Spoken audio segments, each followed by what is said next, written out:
And I tried hard to be proud of my service, but all I could feel was shame.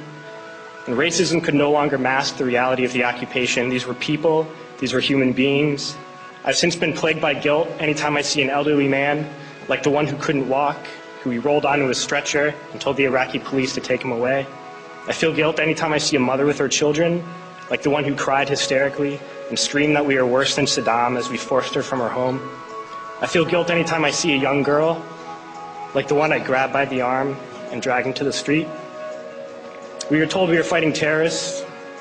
The real terrorist was me, and the real terrorism is this occupation. Racism within the military has long been an important tool to justify the destruction and occupation of another country. It has long been used to justify the killing, subjugation, and torture of another people.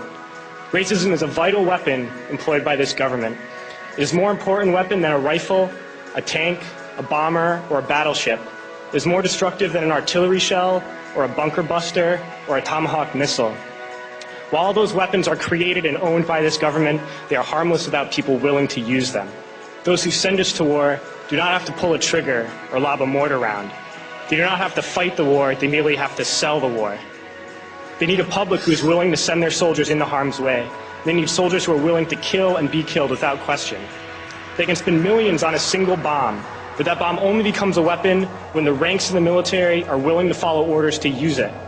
They can send every last soldier anywhere on earth, but there will only be a war if soldiers are willing to fight.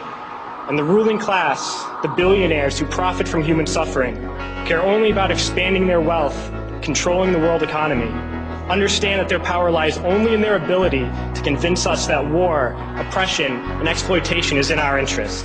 They understand that their wealth is dependent on their ability to convince the working class to die to control the market of another country. And convincing us to kill and die is based on their ability to make us think that we are somehow superior. Soldiers, sailors, Marines, airmen have nothing to gain from this occupation. The vast majority of people living in the U.S. have nothing to gain from this occupation. In fact, not only do we have nothing to gain, but we suffer more because of it. We lose limbs, endure trauma, and give our lives. Our families have to watch flag-draped coffins lowered into the earth. Millions in this country without health care, jobs, or access to education must watch this government squander over $450 million a day on this occupation.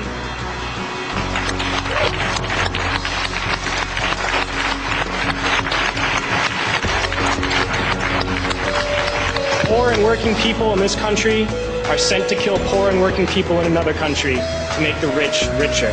And without racism, soldiers would realize that they have more in common with the Iraqi people than they do with the billionaires who send us to war.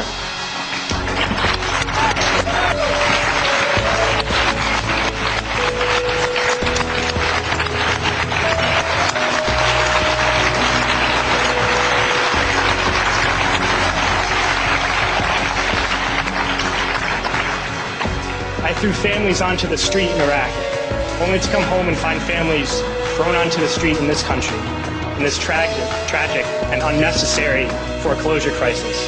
We need to wake up and realize that our real enemies are not in some distant land.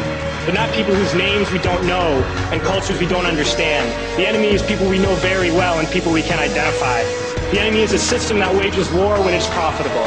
The enemy is the CEOs who lay us off from our jobs when it's profitable. It's the insurance companies who deny us health care when it's profitable. It's the banks who take away our homes when it's profitable. Our enemy is not 5,000 miles away. They are right here at home. If we organize and fight with our sisters and brothers, we can stop this war, we can stop this government, and we can create a better world.